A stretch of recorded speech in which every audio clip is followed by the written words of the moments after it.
Allora ragazzi, buongiorno a voi. Vedo un'aula bellissima, variopinta, con un rosso prevalente nelle prime file, che sono i ragazzi dell'ITIS, immagino. ITS.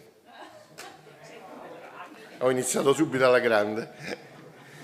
E oggi abbiamo questa giornata che è dedicata a voi, quindi dopo il professor Giorgio Spanavello farà la giusta presentazione e anche una sottolineatura del grande successo che sta avendo questa iniziativa, perché ho sentito numeri importanti, no? Ho sentito che qui siete un centinaio, ma poi in tutto siete più di 600 ragazzi che state imparando una professione molto molto importante in questo momento. Io insegno all'università, quindi faccio sempre formazione ma a un livello diverso, però immagino nel prossimo futuro una integrazione di competenze che verrà e vedrà la vostra formazione e ciò che state acquisendo come strumenti come fondamentale per sostenere quella che io chiamo innovazione e quella che è un po' la traccia, la linea guida per il futuro di questo Paese, perché noi questo abbiamo, no? La nostra materia prima è il cervello e le nostre funzioni primarie sono quelle di trasformare, elaborare, innovare, proporre, che è quello che state imparando. Quindi oggi questa giornata è organizzata secondo il bellissimo programma che mi ha dato Walter, di cui siamo ospiti, no? Qui siamo a Confartigianato e questo tra l'altro è il 6° anno di Citemos.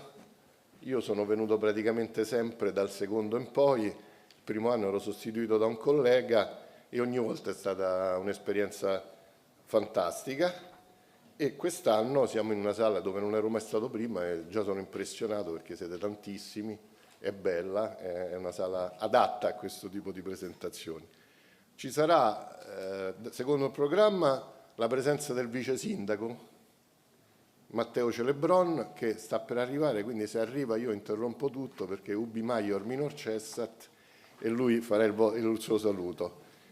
Poi ci sarò io che sarò il più breve possibile e il più noioso possibile, perché i professori universitari quello fanno, devono essere noiosi, per esaltare gli interventi che verranno dopo.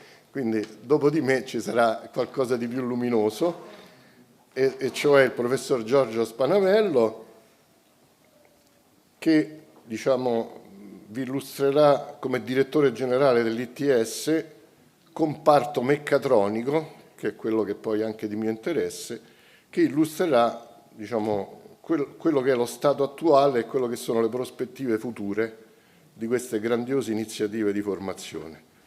Seguirà Gianfranco Rotondo, che vi parlerà dell'argomento importante di oggi, cioè l'ADAS, su cui io farò qualche piccola anticipazione, teorica e che riguarda il mondo della ricerca, ma lui passerà direttamente alla parte operativa insieme ad Alberto Albini, che vi aspetterà dopo per le prove sul piazzale, che forse è la parte più bella della giornata. Dopodiché, qui dice condizione tempo permettendo, però c'è il sole, quindi ci è andata bene. Appena finiremo questa parte in aula, che è quella in cui si richiede la vostra pazienza, passeremo a quella fuori, che è quella invece più operativa e più interessante. Io adesso non so come organizzare.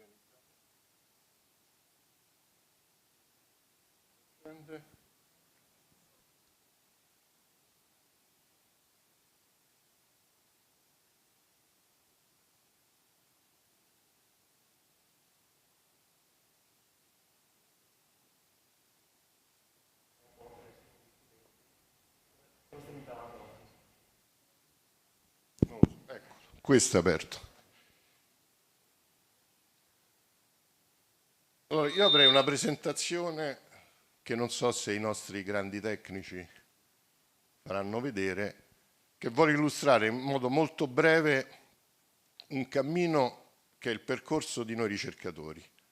Io insegno all'università, insegno elettrotecnica, teoria dei circuiti, qualcosa che per chi fa meccatronica è abbastanza conosciuta, e sono il responsabile scientifico di un polo di ricerca che si chiama Polo per la mobilità sostenibile, che si occupa sostanzialmente di appunto apparati e sistemi di mobilità, in particolare le auto elettriche, ibride, quelle che diciamo si stanno diffondendo sempre di più, e di transizione energetica, quindi tutti quegli apparati che vanno a supporto della nuova mobilità, in particolare sistemi di produzione, distribuzione e ricarica di veicoli elettrici.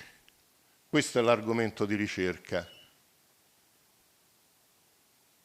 Ma volevo partire, proprio per darvi subito la parte più noiosa di tutte, dall'inizio, cioè dietro le linee di ricerca che ci sono e che coinvolgono le università, gli enti, le scuole, c'è una programmazione.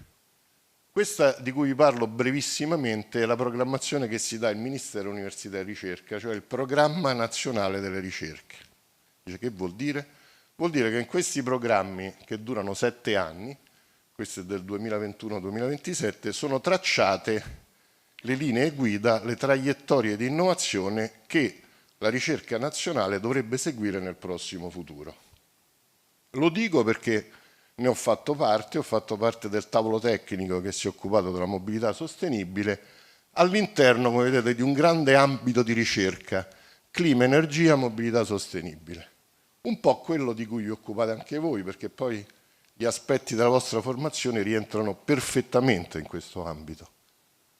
La prima cosa da dire è che si pone come problema per chi fa queste pianificazioni è quali sono gli obiettivi da raggiungere.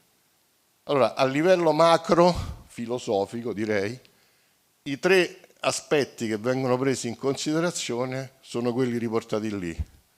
Non so se questo coso mi hanno spiegato che, ecco, e cioè obiettivi che riguardano direttamente le persone, quindi la nostra qualità di vita, obiettivi che riguardano l'ambiente, e questo non ci spendo 2 parole, sapete tutti quanta attenzione c'è, e obiettivi che riguardano i sistemi produttivi, quindi l'industria e le imprese. Questi 3 macro obiettivi sono un po' la guida generale per tracciare queste linee. Per quanto riguarda l'argomento specifico della mobilità, c'è un'articolazione, come vedete, dove tutto sommato io vorrei solo evidenziare delle parole guida. Sistemi di supporto e governance della mobilità, infrastrutture, quindi vuol dire anche le strade e tutti gli apparati che regolano i sistemi di trasporto, i servizi e poi la parte più tecnica, quindi reti e veicoli, qui riportati green and clean, quindi verso la nuova mobilità, verso la propulsione elettrica, propulsione interamente elettrica, propulsioni ibride. E l'argomento di oggi è articolato nel punto 5, cioè mobilità automatizzata, connessa e sicura, sono le 3 parole chiave di cui parliamo oggi. Automatizzata vuol dire che l'auto diventa sempre più robotica, l'ADAS fa parte di questo percorso. Connessa perché l'auto è ormai uno dei nodi di una grande rete collaborativa, sicura perché molti di questi sistemi sono indirizzati alla sicurezza sia del conducente sia di chi c'è intorno, cosa di cui ASC, qui ne parlerà molto bene dopo, meglio di me, perché è il loro mestiere. Io nel titolo iniziale ho parlato di tecnodiversità, che è una parola che mi piace perché è quella che affrontate voi, perché c'è la biodiversità, quindi la grande varietà di animali e piante, e poi c'è la tecnodiversità, la grande varietà di tecnologie e anche di metodologie disponibili. Solo per parlare del comparto auto, ma ci spendo 2 parole, qui sono riportate per esempio 4 tecnologie. L'auto elettrica detta low cost, la city car, l'auto elettrica ad alte prestazioni e anche a trazione integrale, il SUV elettrico e qua fuori ce n'è un esempio che vedete dal vivo, e poi tutte le parti diciamo ibridizzate, che anche qui c'è un mondo, no? Perché se insomma un pochino siete curiosi, ci sono le ibride senza ricarica, le ibride con ricarica plug-in, sono le ibride serie e le ibride parallelo. Le prime hanno un motore termico che fa solo da generatore e poi la propulsione è interamente elettrica. C'è adesso un'offerta di una grande casa che va in questa direzione, e le ibride plug-in diciamo parallelo, dove sia il motore elettrico che il motore termico partecipano alla trazione. Tutto questo è interessantissimo per un meccatronico e per chi intende giocare la propria professione in questo settore, perché come vedete c'è spazio per tutti, no? Dal motore termico, diesel, benzina, al motore elettrico, alle varie propulsioni, alla presenza dei pacchi batterie. Tra l'altro anche sui motori elettrici c'è un'evoluzione continua dovuta sia all'avanzare della tecnologia disponibile, sia a motivi, se volete, geopolitici. Apro e chiudo una parentesi. Voi sapete che i motori a magneti permanenti hanno il problema appunto della reperibilità dei magneti permanenti. I magneti permanenti sono oggetti fatti con delle robe strane che si chiamano terre rare, tipo neodimio, samario, questi nomi esotici, e queste terre rare sono disponibili sul pianeta solo in determinate zone, e queste zone sono pure problematiche, non lo so, una è l'Afghanistan.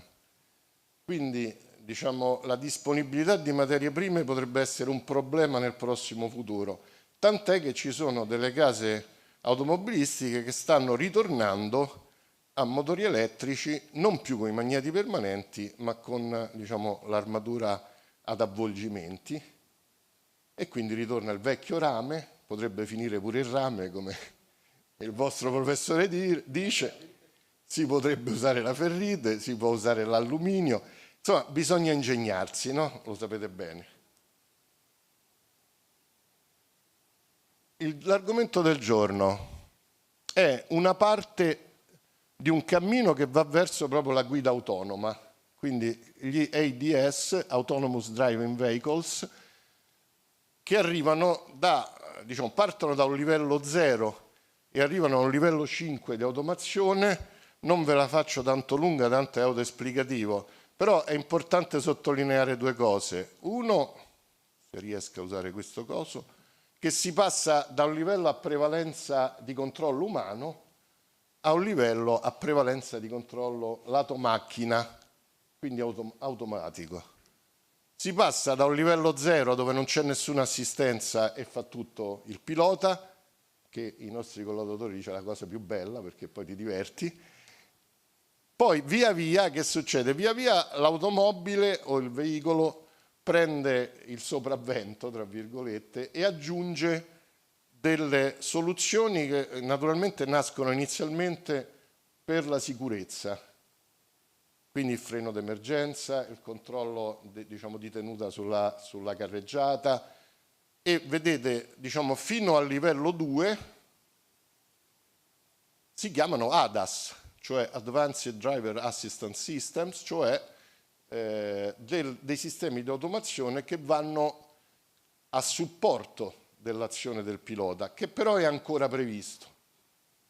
Per esempio l'ADAS 2, che ormai è presente in quasi tutti i veicoli di medio-alto di gamma, ma sta andando anche verso quelli diciamo entry level, diciamo così, prevede per esempio che diciamo, la macchina possa autoguidarsi sulla strada, e voi sentite che il volante si muove da solo, perché all'inizio dà un po' di impressione, specie per chi è abituato alla guida autonoma, nel senso guida propria.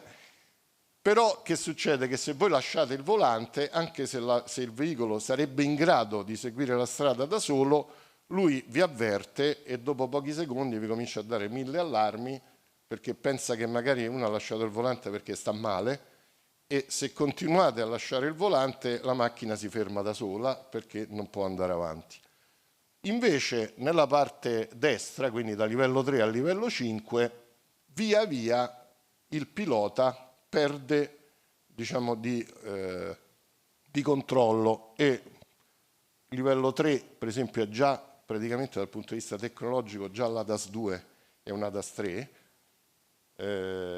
Si potrebbe mandare la macchina da sola, però sempre avendo l'occhio attento, in caso di pericolo intervenire. Invece nei livelli 4 e 5 si può anche leggere un libro e mandare il veicolo da solo o non esserci proprio, quindi avere il vero e proprio veicolo a guida autonoma che va da solo dall'inizio alla fine. Come si ottiene tutto questo? Vabbè, diciamo questa è la stessa cosa. Calcolate che tutto quello che vi sto dicendo poi è normato, è catalogato, è formattato. Si ottiene robotizzando il veicolo. E qui è la parte che poi ci interessa pure di più, no? Come ricercatori e come tecnici. Cioè ci si mettono delle cose che prima non c'erano. In particolare tutto ciò che consente al veicolo di conoscere se stesso e l'ambiente intorno, cioè i sensori. Sapete già di cosa sto parlando? Parlo di sensori, per esempio radar a lungo raggio o a medio piccolo, sia per vedere la strada fino a dove può la macchina, sia per vedere i dintorni della macchina, coadiuvati da telecamere, coadiuvati da ultrasuoni. Questi sono un po' dal LIDAR, che è un radar a beamforming, diciamo, che va a spazzolare il terreno in modo sintetico. Tutto questo naturalmente prevede che i dati che raggiungono poi il veicolo vengano fusi opportunamente tra di loro, quindi c'è un'elettronica di controllo. In particolare che deve fare? Deve fare appunto la fusione dei dati ricevuti dai sensori, deve permettere al veicolo di essere localizzato, deve avere le capacità predittive, quindi di diciamo, pianificare il cammino che deve fare il veicolo da lì a poco. Che vuol dire questo? Che le competenze che sono in questo mondo riguardano dalla parte sensori, elettronica, dispositivi, alla parte informatica e elaborativa, quindi tutto ciò che è l'algoritmo su cui sono basate poi queste attività, fino alla parte meccanico-elettrica, perché poi la macchina deve sapere operare e quindi deve agire sui suoi attuatori, che sono il motore, i freni, lo sterzo e le trasmissioni.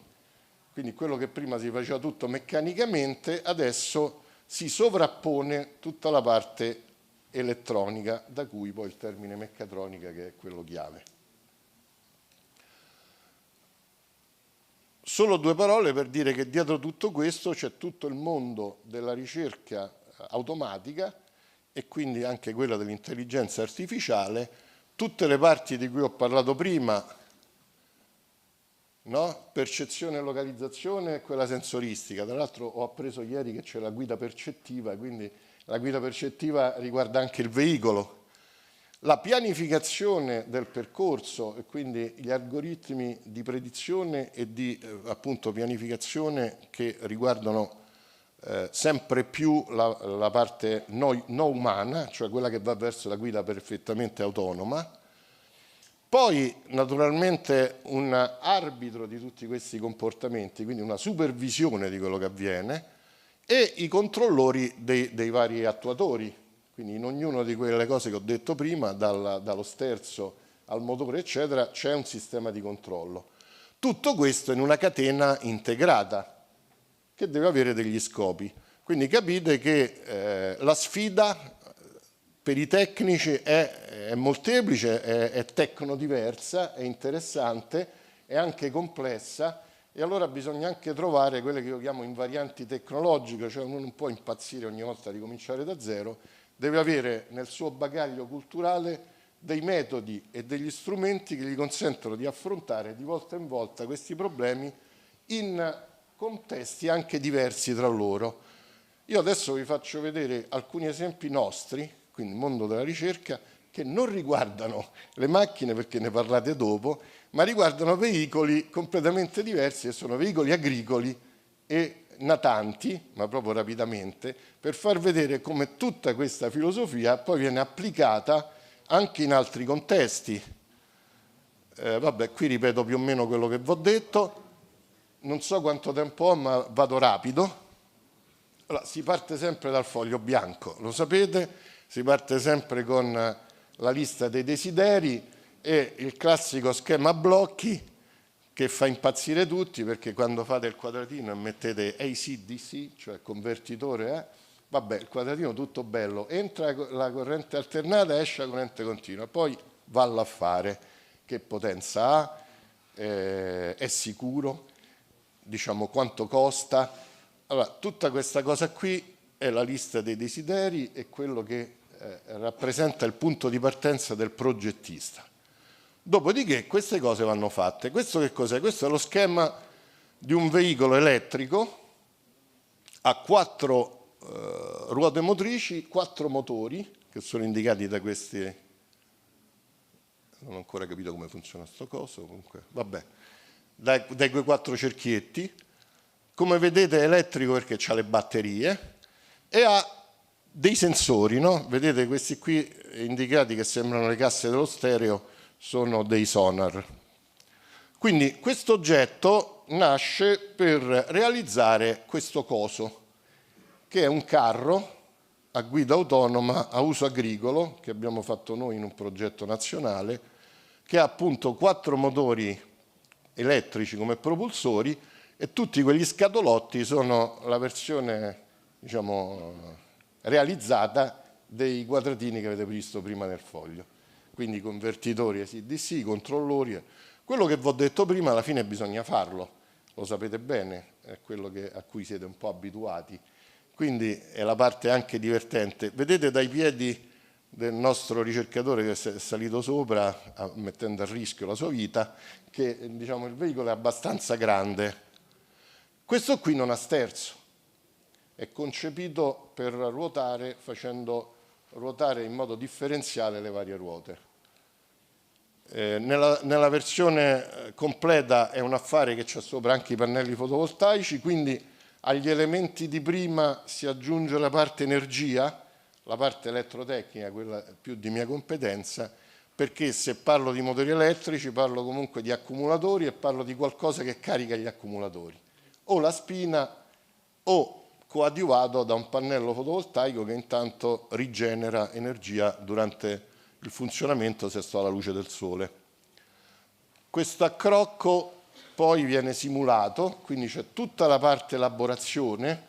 Io adesso vi faccio una carrellata di quelli che possono essere gli elementi interessanti, no? Anche accattivanti di un percorso di ricerca.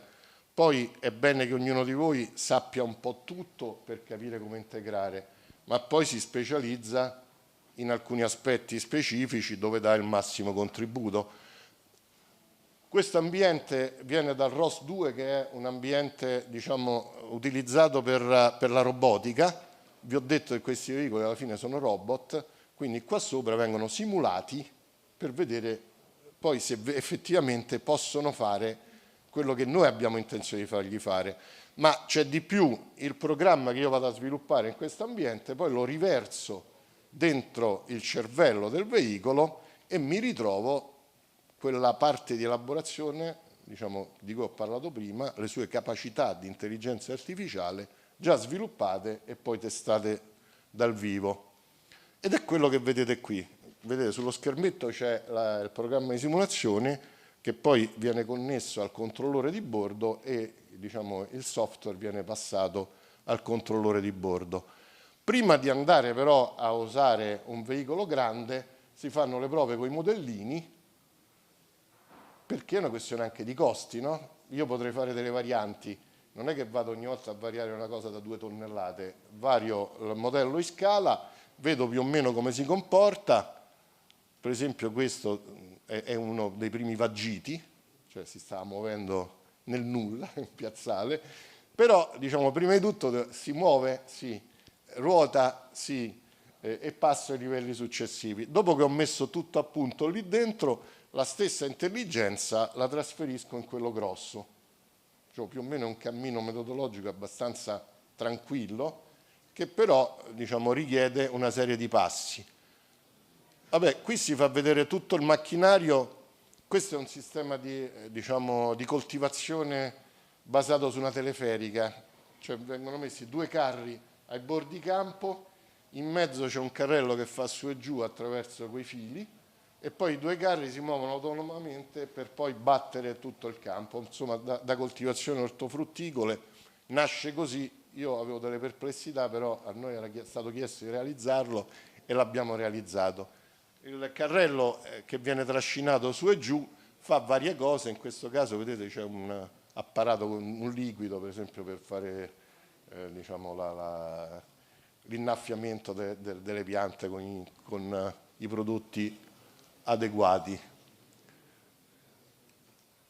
E questo è lui che in una prova ruota su se stesso, quindi quando ho detto non c'è lo sterzo è perché vengono chiaramente attuati, vedete i motori con i riduttori, tutta la parte meccanica, vengono attuati in modo tale da fare quello che facevano pure i vecchi trattori a cingoli, però lì erano 2 cingoli, uno fermava un cingolo, mandava avanti quell'altro, questo ruotava, questo lo fa con le 4 ruote, quindi il sistema di controllo prevede che ognuno degli attuatori, quindi ogni inverter che va a ogni motore, abbia la legge di controllo tale da far fare a ogni ruota il numero di giri adeguato al tipo di rotazione che deve fare il veicolo. Questa è un po' la parte interessante, no, di questa ricerca. Dopodiché, tanto per parlarvi di invarianti tecnologiche, e poi abbiamo finito, la stessa metodologia e gli stessi criteri che sono stati adottati per quel veicolo che avete appena visto sono stati anche trasferiti nel mondo della nautica, concependo un battello a 4 rotori, quindi è la sua replica nell'acqua, utilizzando diciamo, la stessa filosofia, chiaro che cambia il mezzo, e quindi ottenendo prima con il modellino che io faccio muovere e ruotare un battello che non ha timone. Quindi con lo stesso concetto di prima, invece di usare le ruote, uso in questo caso le antiche ruote a pale, ma è opportuno, si potrebbe fare anche con le eliche normali, e questo battellino che è fatto con il modellino, vedete, lì evita di andare a scontrarsi e torna indietro, quindi le stesse leggi di controllo che ho sul veicolo terrestre le trasferisco su un veicolo nautico cambiando quello che c'è da cambiare.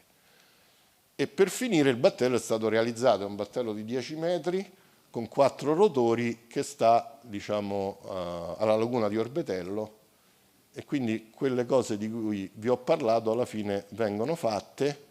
Questo è un progetto europeo e siamo partiti dall'ADAS dei veicoli, però vedete che le stesse tecnologie, le stesse metodologie, per questo parlo di invarianti tecnologiche, ad altre soluzioni.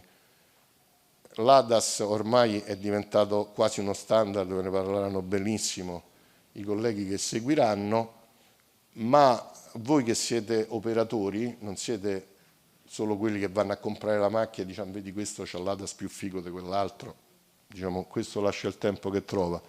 Voi che siete gli operatori della ricerca tecnologica, dell'innovazione e professionisti del settore, siete o sarete, dovete in qualche modo mettervi in gioco e sapere che quello che state acquisendo non è solo per capire come gli altri fanno le macchine, ma per capire come noi possiamo fare le macchine, e ne possiamo fare altre, ne possiamo fare diverse e li possiamo applicare anche in contesti diversi da quelli per cui sono partite queste tecnologie e si stanno diffondendo, perché gli stessi metodi, gli stessi cammini, gli stessi percorsi innovativi sono spendibili in vari settori, e la ricerca spesso è non ogni volta scoprire qualcosa di nuovo, ma un applicare quello che io so in contesti diversi. Su questo mi fermo.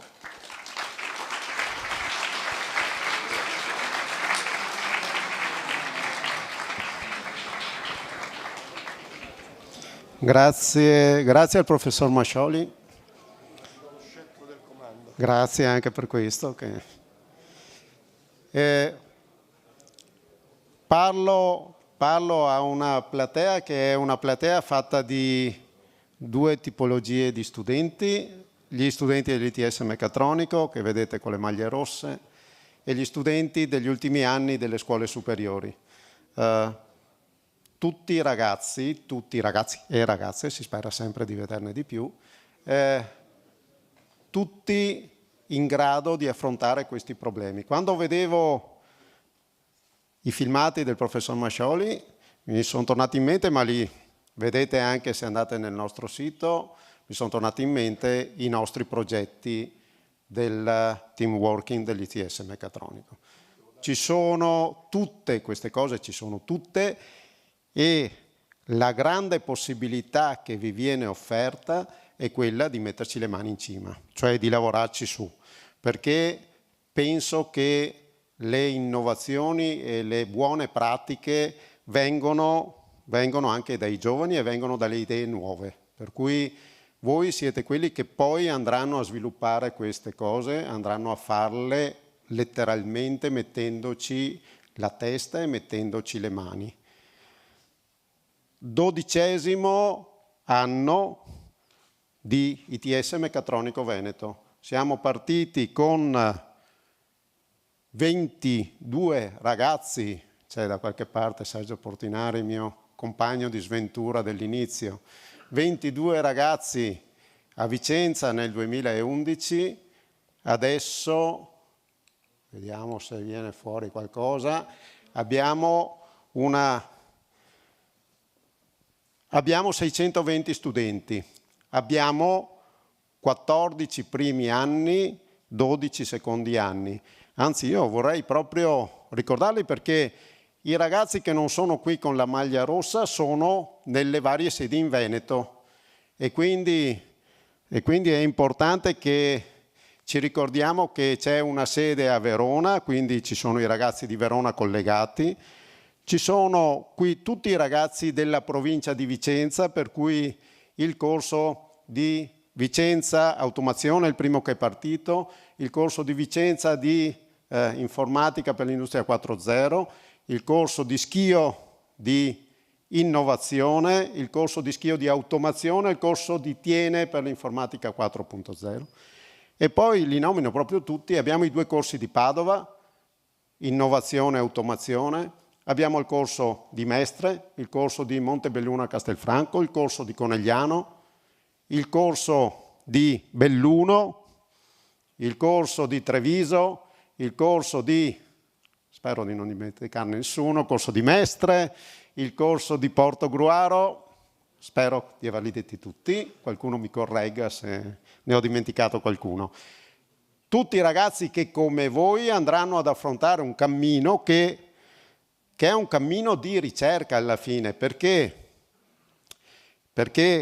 è importante che, ecco, queste erano, scusate che indietro non riesco ad andare, queste sono le sedi, le ho dette proprio tutte, sì. È importante soprattutto che ci focalizziamo su una cosa importante che dico per i ragazzi con la maglia rossa, ma dico anche per i ragazzi dietro che vengono dalle scuole di Vicenza, che sono le scuole più legate alla tecnica, quindi ragazzi dell'ITIS Rossi, ci siete? Sì. Ragazzi dell'Ampertico? Ma insomma l'Ampertico bisogna anche mettergli un po' più Ragazzi dell'Ampertico? Meno male che c'è un po' di... La prima cosa che abbiamo messo è il team working. Se avete visto i filmati, noi quest'anno avremo 100 squadre che elaboreranno progetti come quelli. Allora, non mi metto a livello dell'Università di Roma, ma se andate a vedere i filmati, i trabicoli che camminano, che si fermano, che girano, le ruote che vanno per conto loro, tutta roba già vista, già fatta. Noi prima di loro, no scherzo, ma come loro, la facciamo assieme, meglio, no?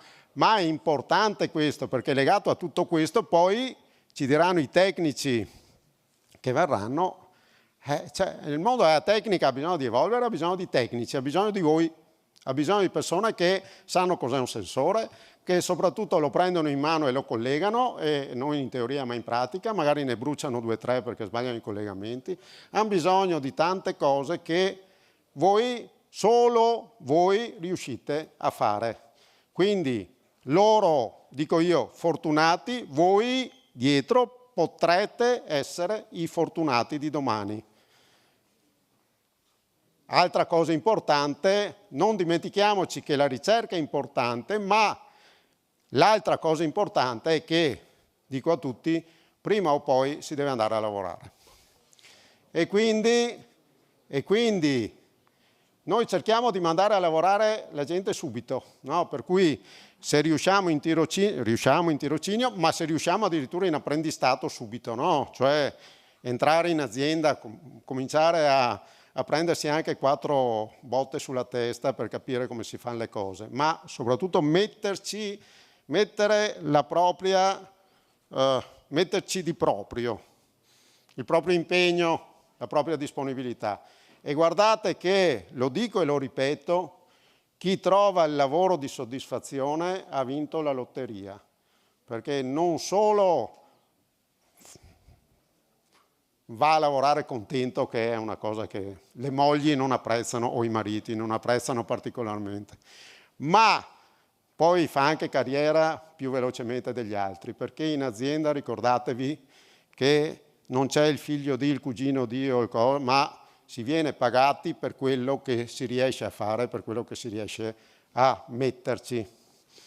Per cui se pensate, e parlo non ai miei qui davanti, ma alle persone dietro, ai ragazzi delle scuole superiori, se pensate di andare a lavorare per prendervi 4 palanche che poi vi permettono di andare fuori con gli amici la sera, ho paura che avete sbagliato un po' di cose. Per cui cerchiamo e cercate di mettere via delle cose che servono. Altra cosa importante che spesso viene molto trascurata è che i nostri ragazzi prendono la valigia, o anche non la valigia, ma rispondono al telefono, hanno dei sistemi di collegamento, ma parlano e girano il mondo. Non si può più pensare di non poter rapportarsi con tutto quello che succede fuori dall'Italia. E per questo bisogna sapere almeno una lingua internazionale, che è l'inglese. Senza inglese non si va da nessuna parte. Lo so che c'è sempre qualcuno che dice che a gesti si capisce meglio, però al telefono forse a gesti. Però c'è anche il video adesso, però è comunque una fatica. E tra le 1000 fatiche che avrete nel mondo del lavoro, se avrete anche quella di farvi capire, diventa un disastro. E vabbè, insomma, allora loro lo sanno già tutto, però per quelli che sono dietro, noi tutti gli anni facciamo partire dei corsi. In provincia di Vicenza siamo anche fortunati perché ne abbiamo 5, forse l'anno prossimo saranno anche di più, no? E abbiamo delle figure professionali che sono, non posso dire che siano richieste, sono fagocitate dalle aziende. Per ognuno dei ragazzi che è qui seduto noi abbiamo avuto almeno 3 o 4 progetti formativi a disposizione. Alcuni di loro oggi pomeriggio faranno gli incontri con le aziende e cominceranno a confrontarsi per andare a vedere qual è il progetto che è più idoneo, vabbè, ma idoneo è un termine che può dare più soddisfazione, no? E poi si va a contrattare, eccetera. Questa figura è la nostra figura con cui abbiamo cominciato, tecnico superiore per l'automazione dei sistemi meccatronici, che è un tecnico a 360 gradi, può andare dentro a un'industria alimentare, cito solo Bauli, Veronesi, Aia e quante altre sono nel nostro panel di aziende, oppure può andare in un'azienda meccanica, oppure può andare in un'azienda che fa automotive.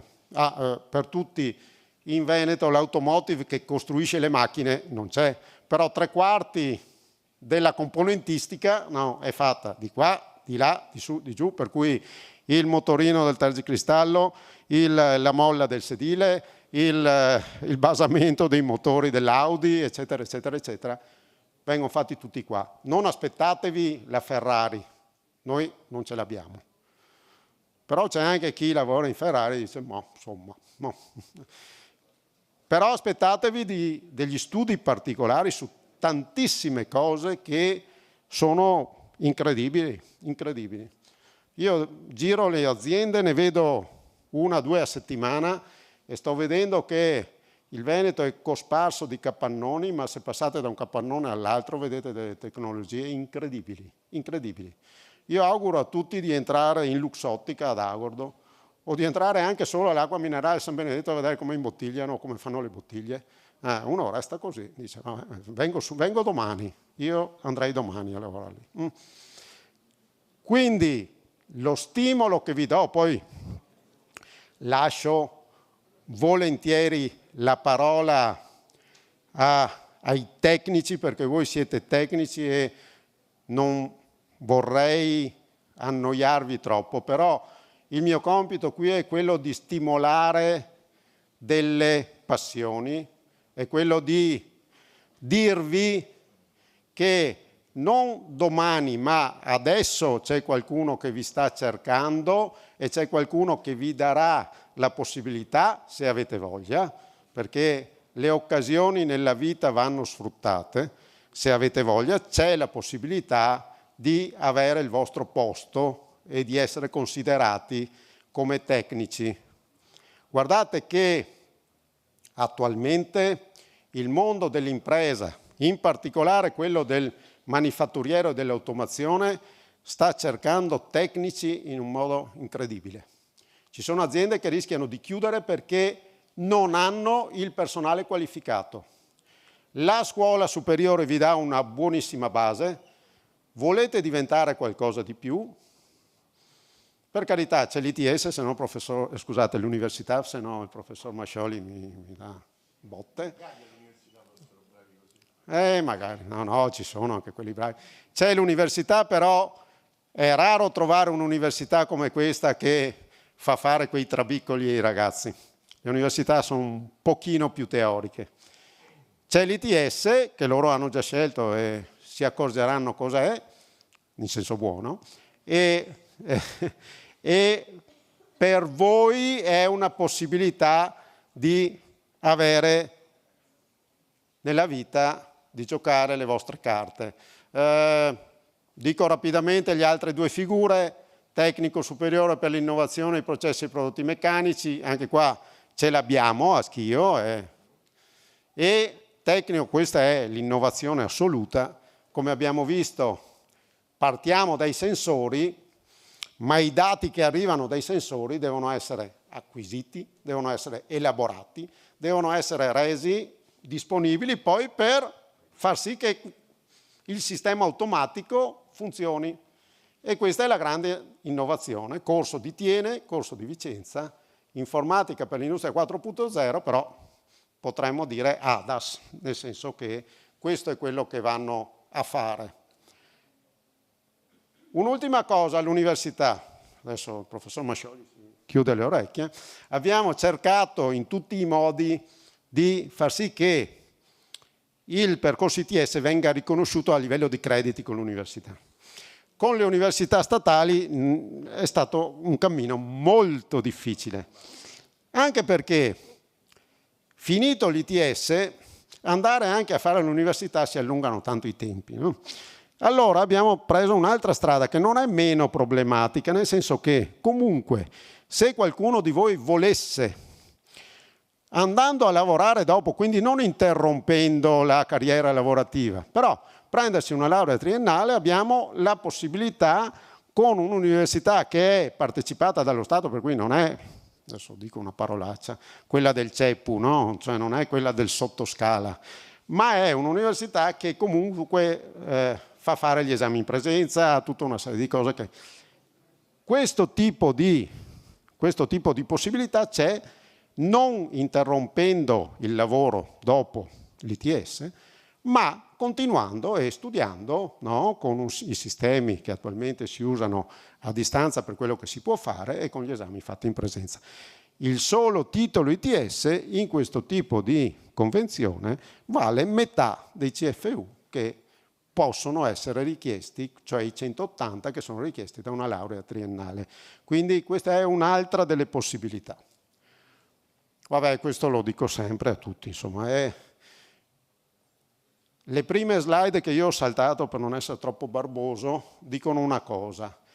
Dicono che il sistema ETS è diventato, con la legge 99 approvata nel luglio scorso, è diventato a tutti gli effetti un segmento della istruzione nazionale. Quindi, come era già prima, è un titolo che vale, ma più del titolo, tra virgolette, del pezzo di carta, che poi ahimè qualcuno di voi va anche a perdere, no? Quando poi si è diplomato, perché si mette nel cassetto, no? Ma perché si perde? Perché la cosa importante non è tanto la pergamena del ministero con la firma del ministro e quant'altro, ma è quello che ci sta dietro, cioè sono le competenze, sono tutte le procedure, tutte le abilità che si sono imparate nella scuola superiore, ma che poi possono essere affinate e portate a un livello superiore con gli studi che potete fare dopo. Nessuno di voi, parlo proprio con i ragazzi più giovani, nessuno di voi pensi di poter a un certo punto smettere di studiare, perché di qui in avanti, che voi lavoriate, che voi studiate, che voi lavoriate, però è assolutamente necessario, dato quello che abbiamo visto e che ci è stato fatto vedere, che ci sarà fatto vedere adesso, è assolutamente necessario che voi continuiate anche durante tutta la vostra carriera lavorativa ad aggiornarvi. La tecnologia cambia di minuto in minuto. Le macchine di 10 anni fa adesso dicono ma che catorcio è, non si riesce neanche più a guidarla, no? 10 anni fa. Per voi 10 anni per me sono tanti, ma non sono niente. Domani la macchina di oggi è già andata in obsolescenza. Quindi è assolutamente necessario che voi abbiate menti aperte, che voi siate sempre aperti all'innovazione, che voi non diciate, come spesso sento dire, ma abbiamo sempre fatto così, perché con queste teorie non si va da nessuna parte. Abbiamo sempre fatto così, anche no. Facciamo diverso, facciamo meglio, cerchiamo sempre di... Per cui, se volete, con un annuncio formale, cioè dichiaro aperto l'anno accademico 2022-23 dell'ITS Academy Meccatronico Veneto, porgo il più fervido augurio di buoni studi per i ragazzi in giubba rossa che sono qui e che sono nelle altre sedi e che ci stanno seguendo, perché l'ITS è un'unica scuola e siamo tutti nella stessa barca. Porgo altrettanto in bocca al lupo ai ragazzi delle scuole superiori che avranno l'esame di Stato a fine anno, con l'augurio per tutti, che siano di soddisfazione, ma anche l'augurio per noi di vedere molti di voi che si iscrivano alla nostra scuola. E guardate, l'appuntamento è per fine anno, perché tutti i lavori dei 100 gruppi che lavoreranno quest'anno saranno illustrati in un grande evento in cui non a distanza ma in presenza ci saremo tutti, e invito anche il professor Mascioli e chiaramente il Confartigianato. Grazie a tutti e buon anno.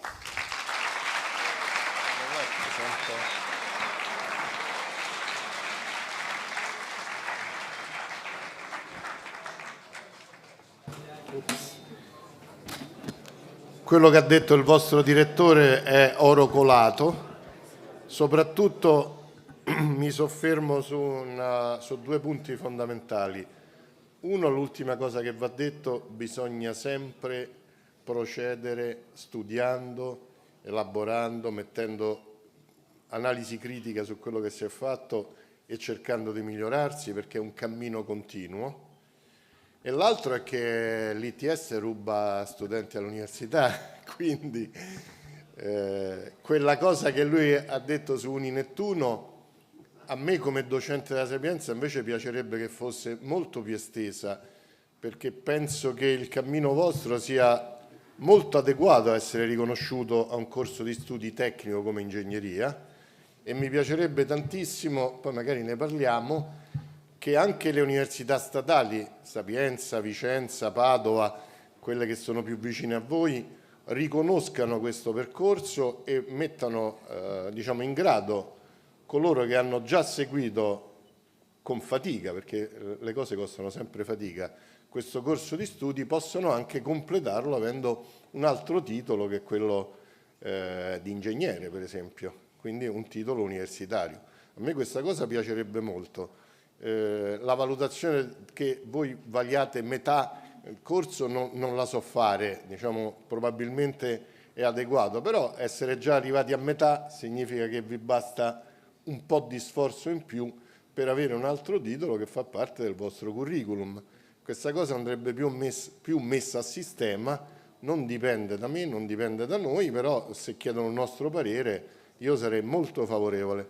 Tra l'altro il direttore Spanapello adesso è uscito, lo dico solo a voi, io sono dentro il consiglio d'amministrazione di un ITS che è a Rieti, e quindi un pochino questo mondo sto vedendo che sta crescendo e c'è una grandissima attenzione, e quando c'è una grandissima attenzione vuol dire che è qualcosa che vale. Quindi come per le tecnologie c'è un'obsolescenza e un rinnovamento, anche per i sistemi di formazione c'è un'obsolescenza e una innovazione. Diciamo che l'ITS in questo momento rappresenta una grande innovazione che ha sempre maggiore successo.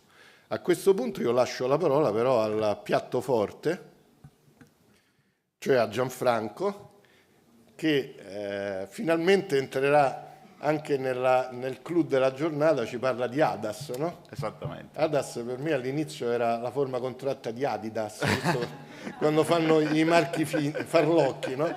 Adidas, no, ADAS. Invece è qualcosa di più serio. Ti lascio... sì, c'hai sì, tutto. prendo solo questo, grazie. Buongiorno a tutti. Che belli che siete. Allora, inizio col presentarmi. Io sono Gianfranco Rotondo, sono un test ingegnere, lavoro per la famosissima testata nazionale di automobili 4 ruote.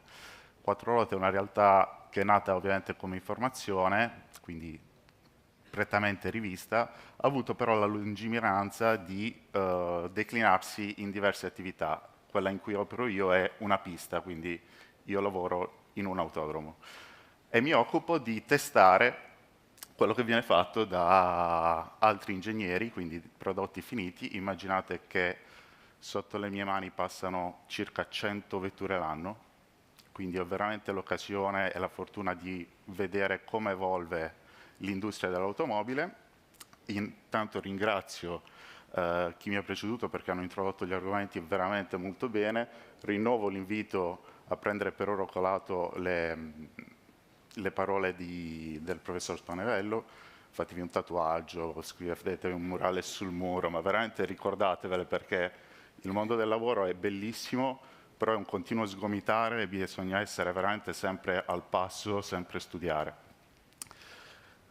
Allora, come il professor Mascioli vi ha fatto intendere prima, il mondo dell'automotive adesso va sostanzialmente in 2 direzioni principali, che sono esattamente quelle che citava lui: l'elettrificazione e le ADAS, la guida autonoma.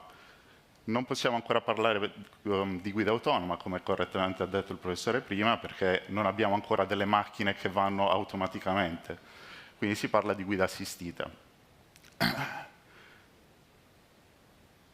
Partiamo proprio dall'acronimo ADAS, Advanced Driver Assistance Systems in inglese. È stato tradotto in italiano con sistemi avanzati di assistenza alla guida. Noi preferiamo riportare il termine conducente in realtà, perché ci piace sottolineare il fatto che in realtà attualmente la vettura interagisce costantemente con l'uomo, quindi ci sono tutta questa serie di sistemi che ci aiutano, però è molto centrale l'aspetto di comunicazione tra macchina e uomo. Se prendete un manuale di istruzioni di una vettura che esce attualmente in commercio, è una roba di 400 pagine. va studiata per capire effettivamente questi sistemi come possono aiutarci, perché ci sono, se è vero che funzionano bene in molte situazioni, ci sono altrettante situazioni in cui non funzionano per niente. E questo è parte del mio lavoro. Partiamo con un po' di storia. Quando l'idea di avere delle macchine che ci portassero da un punto A a un punto B in maniera automatica, autonoma, non è un'idea recente, è qualcosa su cui si fantastica da molto molto tempo. Nei primi anni 70 sono addirittura nati i primi esperimenti. Certo, erano veramente degli studi di fattibilità, praticamente dei progetti di ricerca, anche perché era, come vedete, impensabile l'idea di andare in giro con un frigorifero del genere. Quello sopra la vettura, il sistema radar, non so se, ecco, questo qui sopra è un radar negli anni 70, praticamente le dimensioni di un frigorifero. Però già nel 74 questo signore qui, di cui dopo vi racconterò una citazione, il signor Meinel, abbiamo avuto occasione di incontrarlo all'Università di Pavia, aveva già trovato delle soluzioni, lui lavorava in Telefunken all'epoca, delle soluzioni di integrazione abbastanza discrete, ancora qualche esperimento, se volete, un po' bizzarro, fino ad arrivare al giorno d'oggi. Ovviamente i sensori si sono evoluti e al giorno d'oggi abbiamo le prime vetture immatricolate come livello 3. Le funzioni. I veicoli al giorno d'oggi devono essere in grado di rilevare oggetti, quindi a 360 gradi, quindi abbiamo funzioni come il cruise control adattivo, che adesso diventa intelligente, che è la funzione che vi permette di mantenere la velocità di marcia regolandosi sulla vettura che ci precede, sulla base della distanza da mantenere.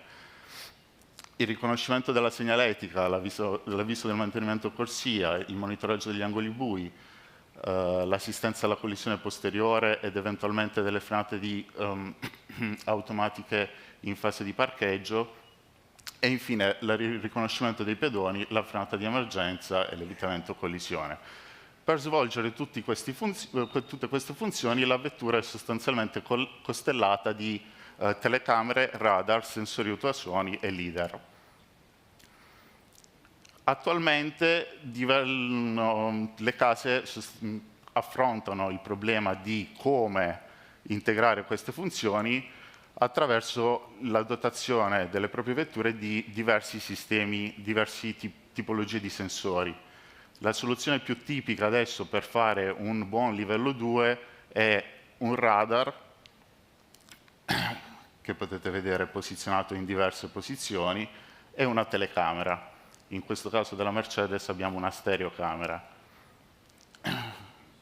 Poi per le altre tipologie di funzioni ci sono ovviamente dei radar posizionati negli angoli anteriori e posteriori del veicolo. Questo qui che vedete in questa immagine è un sistema Subaru che si basa esclusivamente sulla visione, quindi utilizza 2 telecamere per avere una vista tridimensionale, e infine Audi su alcune delle sue vetture implementa un radar e un LIDAR. Come diceva il professor Mascioli, un LIDAR è sostanzialmente un radar che funziona con la luce, quindi emette un fascio luminoso a 180 gradi e la riflessione che gli torna indietro crea un mondo 3D capace di essere interpretato dalle centraline di controllo. Questa è l'architettura di una vettura dotata di praticamente quasi tutti i sistemi ADAS attualmente disponibili. Quindi già qui potete vedere solo la parte ADAS dei veicoli quanto sia complessa. Immaginate che il vostro lavoro futuro potrebbe essere dedicato anche a una singola centralina o all'attuatore che riceverà il comando dalla centralina o al sensore che invierà le informazioni alla centralina. Quindi spero che questa presentazione riesca a trasmettervi la potenzialità di quello che state imparando. Non immaginate che vi troverete a lavorare sull'intero sistema, magari in un futuro sì, però come integrazione potreste trovarvi a lavorare su un singolo componente di questa architettura, ed è tutto strettamente legato alla meccatronica, perché ci passa un'acquisizione dati, un trasferimento di informazioni a una centralina, un controllo nella centralina e infine l'attuazione di uno dei comandi che determineranno un'azione automatica del veicolo. Passiamo a capire come i sensori vedono il mondo che ci circonda. Devono, ripeto, vedere il mondo che ci circonda, comunicare quello che ci circonda a una centralina, e la centralina avrà al suo interno una logica di controllo che interpreterà i dati e prenderà delle decisioni. Partiamo dal radar, e sostanzialmente ogni oggetto che comunemente possiamo incontrare su strada viene caratterizzato dal punto di vista radar in una camera anecoica. Una camera anecoica è sostanzialmente una specie di studio discografico che ha le pareti fatte in maniera da risultare vuote, quindi quello che vedete qui dal punto di vista radar è come se non esistesse null'altro intorno. Questo è il radar che misura la riflettività questo è un manichino, non è un umano vero, e lo stesso dicasi per un furgone, quindi viene posto su questa piattaforma e intorno è come se non ci fosse niente, come se fosse nello spazio vuoto. Quello che risulta è un segnale a 360 gradi, perché il radar viene fatto passare tutto intorno all'ostacolo da rilevare, un segnale in decibel, e vedete come in realtà cambi la risposta di questo sensore in funzione dell'angolo da cui viene misurato. Che cosa poi effettivamente viene trasmesso a una centralina è qualcosa di questo tipo. Esattamente quello che vedete in alto a destra è il tipo di informazione che è in grado di inviare un radar alla centralina che acquisirà i dati e controllerà poi un'attuazione. Quindi sono nuvole di punti sostanzialmente. Il radar funziona molto bene con gli oggetti in movimento, un po' meno con gli oggetti statici. È in grado di misurare distanza e velocità dell'oggetto che ha davanti, e vedete come poi il clustering, che sarebbe l'immagine che vede con il numerino 4, è quell'operazione che fa la centralina nell'elaborare i dati e capire che ogni oggetto che ricade in un rettangolo blu è identificato come qualcosa che c'è davanti al nostro campo visivo e va evitato. Questo adesso sembra molto grezzo, ed effettivamente è così. Infatti è molto raro trovare vetture che abbiano dei sistemi robusti e che funzionino bene con architetture basate sul solo radar, però in questo esempio qui possiamo vedere come l'intelligenza artificiale aiuti anche un sistema basato semplicemente sul radar a diventare più consistente. Delle reti neurali parleremo un po' meglio dopo, però se immaginate che quella è l'immagine che arriva da un leader, ecco qui si vede meglio. Questo è un segnale radar senza intelligenza artificiale, senza reti neurali, più che intelligenza artificiale. Adesso è senza, quindi vedete che tutti gli ostacoli presenti nella scena inquadrata dalle telecamere in realtà sono poco consistenti dal punto di vista dell'acquisizione. La situazione con l'applicazione delle reti neurali migliora moltissimo. Dopo c'è un'immagine molto molto interessante, che è questa qui. Guardate come il camion è veramente poco consistente dal punto di vista del segnale radar iniziale, e invece poi con l'applicazione delle reti neurali diventa più robusto e attendibile. Passiamo alla telecamera.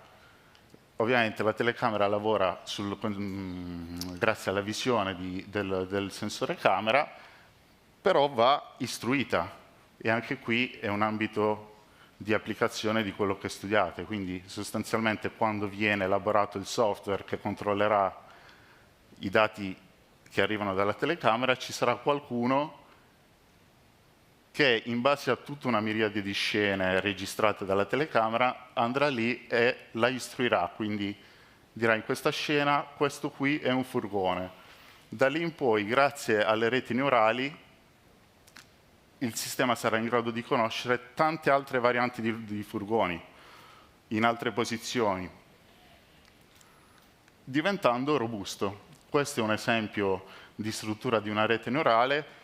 Il concetto delle reti neurali è partito principalmente nell'ambito diagnostico, nell'ambito medico e nell'ambito del riconoscimento facciale, e sostanzialmente funziona partendo da determinate caratteristiche. Se immaginate una macchina vista dal di dietro, abbiamo un trapezio che è l'unoto posteriore, una targa che è un rettangolo, le ruote, i fanali, tutto quanto bene o male più o meno delle forme abbastanza consolidate e costanti nel tempo, e partendo da queste caratteristiche vengono man mano messe insieme fino a rendere possibile l'identificazione del fatto che stiamo guardando una macchina. Questo è un altro esempio di riconoscimento di immagine basata su fotogrammi successivi, quindi dovete immaginare che una delle difficoltà più grandi per una telecamera è il fatto che, essendo montata sul veicolo, è soggetta a delle vibrazioni. Quindi deve avere dei meccanismi predittivi che siano in grado di prevedere l'immagine successiva sulla base del proprio spostamento e poi correlarla a quella che realmente riceve come immagine dal sensore. Vedete come dalle immagini iniziali in realtà siano poi in grado i sistemi di identificare i pedoni presenti davanti al sensore in maniera molto consistente, in certi casi anche meglio dell'occhio umano. Qui un esempio molto carino: vedete come nell'immagine sopra vengano create delle categorie proprio sulla base di quelle reti neurali di cui parlavo prima. Quindi sostanzialmente in quell'immagine sopra vengono create 3 categorie principali. Quella verde è lo spazio che possiamo percorrere, in viola i veicoli e in rosso i pedoni. Ok? Quell'immagine sopra poi viene ulteriormente filtrata e all'interno delle categorie vengono selezionati gli ostacoli. Ogni rettangolo a cui è assegnato un numero è un ostacolo presente nella scena che viene tracciato dalla telecamera costantemente. Parliamo di qualcosa come 2 giga al secondo di dati attualmente. Una potenza di calcolo già adesso veramente impressionante. Guardate qui la capacità di capire che dietro quell'albero c'era un solo oggetto. Guardate come è in grado di capire che i coni non sono qualcosa su cui possiamo camminare, vengono scontornati dalla zona verde, che ripeto è lo spazio che la vettura può percorrere. Qui un esempio di processo inverso, quindi sempre per rendervi chiaro il concetto di categorie degli attributi che vengono assegnati dall'intelligenza, dalle reti neurali. Sostanzialmente c'è un operatore che disegna, a parte la camicia originale, torno un attimo indietro. C'è un operatore che disegna delle linee a caso, riempie con i colori gli spazi e a ogni colore assegna un attributo: cielo, albero, nuvola, montagna, erba, e poi viene creata un'immagine fotorealistica. Questo, ad esempio, è un processo che viene utilizzato per le simulazioni, per creare questi ambienti qui. Simulazioni che vedremo, altro ambito molto importante. Questo è un oggetto bellissimo che ho avuto la fortuna di provare, viene prodotto a Udine ed è attualmente in servizio Da voi c'è qualcosa? Sì, mi sa di sì, V-Grade può essere. A Milano sicuramente ce n'è uno e mi pare che era in programma la costruzione di un simulatore anche a Roma. Questa è pura meccatronica, c'è tutta una logica di comando qui per simulare il comportamento di un veicolo su strada, ed è molto importante perché immaginate che gli ADAS, per essere validati, hanno bisogno di percorrere 1 milione di chilometri. 1 milione di chilometri su strada è impossibile. Quindi tutta la logica di controllo viene mandata in pasto ai simulatori. Tramite i simulatori possiamo ricreare degli scenari che esistono realmente nella realtà, e i simulatori possono girare sia autonomamente sia con un driver che a tutti gli effetti conduce il veicolo e verifica come sono le reazioni del veicolo sulla base della scena che lo circonda. Questo è un altro esempio di cosa vede una telecamera e di come analizza il contesto, perché uno degli aspetti principali è anche la capacità di un sistema di capire dove si trova e in che situazione sta camminando il veicolo. Vedete che qui, dove il margine della strada non è tanto preciso, c'è qualche difficoltà, ma nel momento in cui passiamo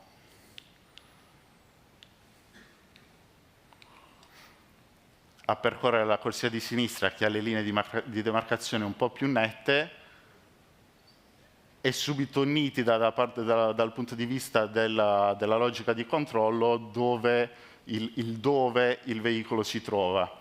Nel momento in cui compaiono le 2 barre laterali con la linea verde in mezzo, vuol dire che la corsia è tracciata. Quindi a questo anche per far capire che non è sempre scontato che il sistema stia vedendo e tutto stia funzionando correttamente. Noi purtroppo non lo possiamo sapere, però è importante capire che specialmente adesso siamo molto lontani dal dire ok, è perfettamente in grado di fare quello che vorrei facesse. Fa qualcosa, fa molto già. Questa ad esempio è l'immagine infine di un LiDAR.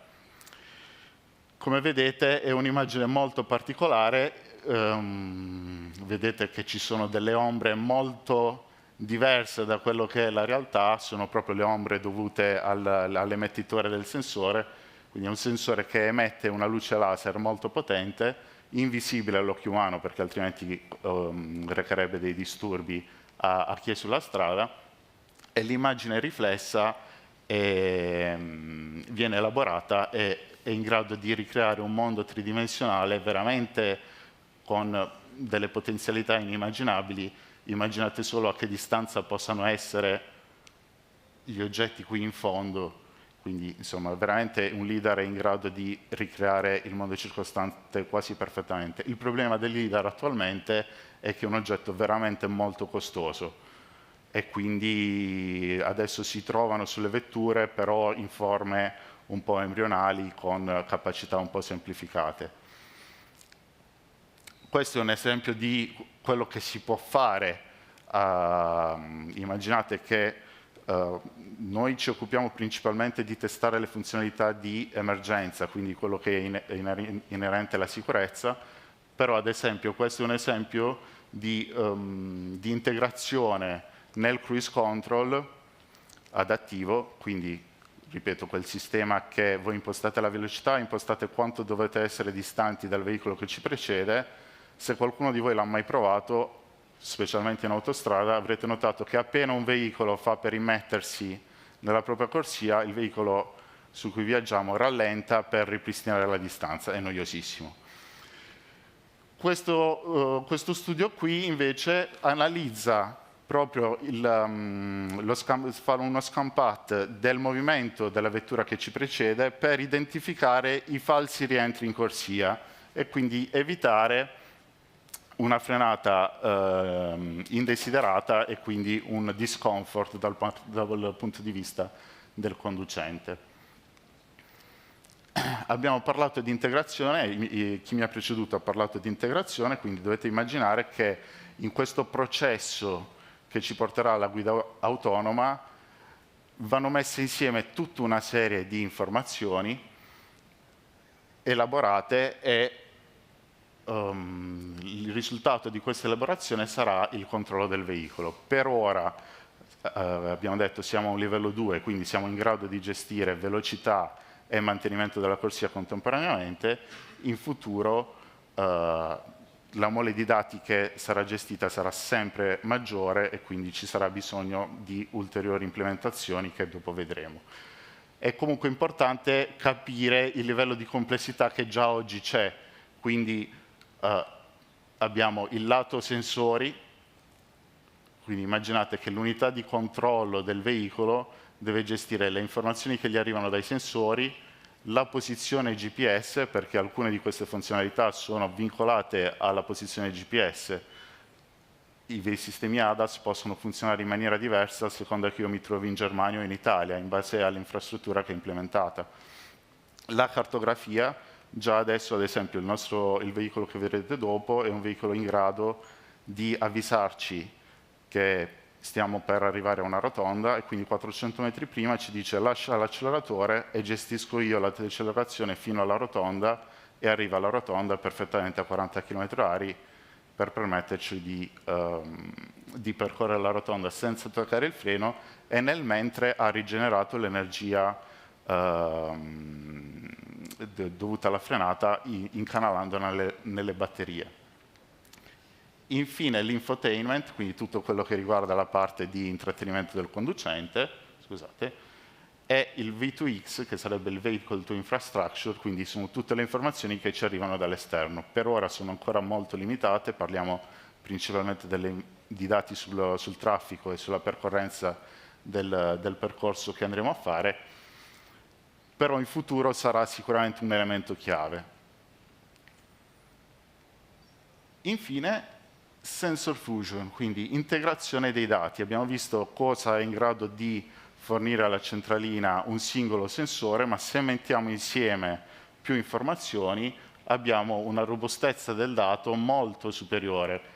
A sinistra in alto solo il radar che vede e non vede esattamente, ogni tanto becca anche qualcosa di fermo sullo sfondo in maniera non troppo chiara. A sinistra la macchina, la telecamera soltanto che è già in grado di tracciare correttamente il movimento dell'auto, però vedete come poi, se noi mettiamo insieme i dati, la macchina che ci passa davanti ha al suo interno una serie di dati e di informazioni in più che sono fondamentali poi per l'attivazione e per l'attuazione di un controllo e di conseguenza di un attuatore. Sto andando indietro, scusatemi. Infine, sempre l'integrazione dei dati permette di evitare dei falsi positivi, ad esempio. Quindi, in questo caso, una telecamera, scusatemi, una telecamera magari avrebbe inchiodato senza motivo, perché questa è solo un'immagine dipinta a terra, è un dissuasore che usano nei paesi nordici, e invece se le arrivava l'informazione dal radar che gli dice guarda vai tranquilla non c'è niente, se le due informazioni non collimano tipicamente non c'è attuazione. Questo è un video in cui diciamo questa parte finisce, che fa capire più o meno quello che è in grado di vedere un sistema al giorno d'oggi. Lo rimando dall'inizio, quindi vedete il tracciamento delle linee, l'acquisizione di più o meno tutti i veicoli che sono nella scena. È un video di NVIDIA, se siete curiosi visitate il sito NVIDIA perché è pieno di informazioni interessantissime. È la stessa delle schede grafiche dei videogiochi, per intenderci. È attualmente uno dei maggiori partner per le case automobilistiche per quel che riguarda la fornitura della centralina che si occupa degli ADAS. Quindi sulle Mercedes, su tante auto, voi trovate una logica di controllo NVIDIA e dei sensori sviluppati da loro che sono in grado al giorno d'oggi di fare questo. Passiamo a quello che facciamo noi a quattro ruote, quindi sostanzialmente, come vi dicevo, ci passano per le mani un centinaio di vetture. Siamo stati lungimiranti, nel senso che abbiamo detto, vabbè, ci passano tra le mani 100 veicoli l'anno, magari qualcuno è interessato a sapere come vanno gli ADAS, al di là del lettore, perché sapete benissimo che lì l'editoria è in crisi. Abbiamo trovato il partner di Assicurazioni Generali che ha pensato di, vabbè, vediamo come vanno questi sistemi ADAS e a quelle che vanno bene, al proprietario che acquista quella macchina gli applichiamo uno sconto in polizza. Un'idea abbastanza intelligente, avrebbero potuto basarsi sui dati forniti da EuroNCAP, anche EuroNCAP, l'ente che si occupa dei crash test, da qualche anno testa i sistemi ADAS. Sostanzialmente però EuroNCAP ha la particolarità che è un consorzio di piste come la nostra in giro per il mondo. Quindi per avere la giusta ripetibilità deve applicare tutta una serie di vincoli ai test che li rendono troppo semplici. Quindi immaginate se vogliate testare un pedone che attraversa la strada e la macchina che deve frenare da sola, per l'EuroNCAP, per rendere ripetibile il test sia in Portogallo che in Spagna che in Norvegia, tutto deve essere senza ostacoli vicini e senza complicazioni che risultino troppo complesse per i sistemi. Quindi insieme ai generali abbiamo pensato di mettere su un protocollo alternativo un po' più complesso. Ovviamente non vogliamo assolutamente screditare EuroNCAP, ma è un po' il nostro fine è quello di vedere se lo studente è preparato solo all'esame di cui sa la traccia o se è realmente preparato su tutto l'argomento e riesce a gestire situazioni diverse. Ecco, per darvi un esempio di quello che facciamo, abbiamo un robot che è questo, un altro esempio di meccatronica. Quindi come vedete nel mondo attuale dell'automobile, anche nella fase di testing, il vostro ambito è assolutamente centrale e trova applicazioni ovunque. Questo è un robot che si muove con precisione di meno di 1 centimetro fino a 100 km/h. Impostiamo le coordinate prima di eseguire il test e lui le esegue grazie a un'antenna GPS e a una piattaforma inerziale. Su questo robot possiamo montare o una vettura finta, parte della quale potrete ammirare all'esterno, oppure gli possiamo far trascinare dei manichini di pedoni. In questo caso, immaginate, questo è un pedone certificato EuroNCAP, quindi con le caratteristiche richieste dal consorzio EuroNCAP. Noi gli abbiamo cambiato l'abito, quindi gli abbiamo cambiato il colore e gli abbiamo aggiunto un finto passeggino. Immaginate che quando abbiamo iniziato nel 2018 c'erano vetture in grado di frenare fino a 50 km/h con il passeggino normale e non frenavano a 20 km/h nel momento in cui aggiungevamo il passeggino. Quindi il colore stesso, se immaginate che solo adesso le telecamere di cui abbiamo parlato prima sono diventate a colori, il cambio di colore per una camera in bianco e nero è un cambio di contrasto, quindi era una grossissima alterazione di quello che poi veniva realmente visto. Quindi insomma ci siamo inventati tutta una serie di complicazioni per rendere l'esame un po' più difficile. Giusto per darvi un'idea di quanto può essere complicata la situazione da gestire, questo è uno dei primissimi test, forse veramente uno dei primi 10, stavamo ancora identificando le zone della nostra pista in cui poter fare i test. Se guardate il video, qui vabbè, lo cilindriamo in pieno, tutto nella norma. Però se guardate qui, guardate come il traliccio e lo sfondo, in realtà quasi fino all'ultimo, confondano la scena e rendano sostanzialmente il pedone invisibile. La morale è: state attenti a dove attraversate la strada, per dire. No, però è veramente quello che voglio farvi passare. È tutta un'architettura, sono funzioni e sistemi veramente, veramente complessi.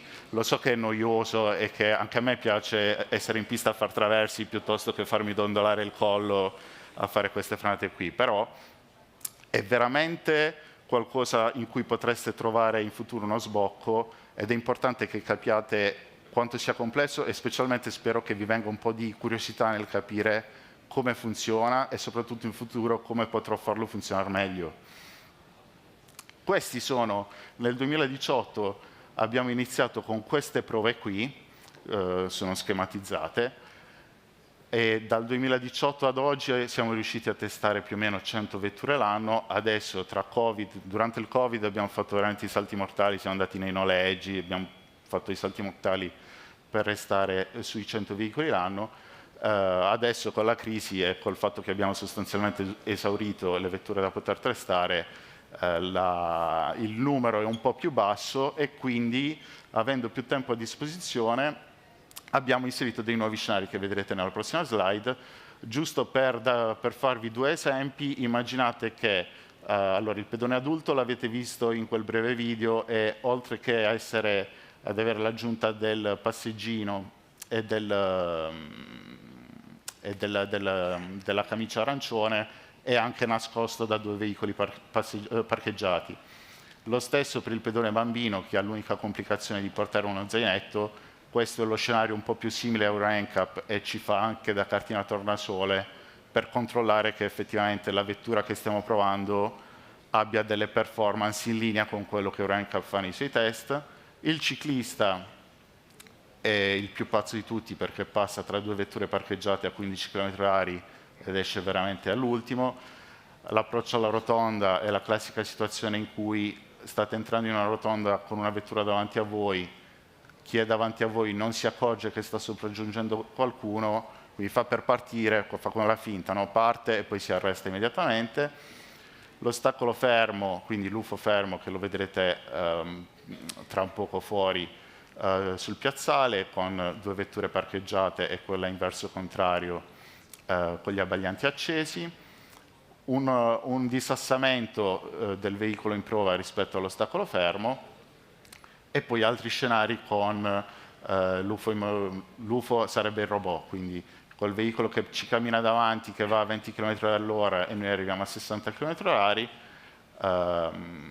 velocità uguale in questo caso, e poi il veicolo davanti frena.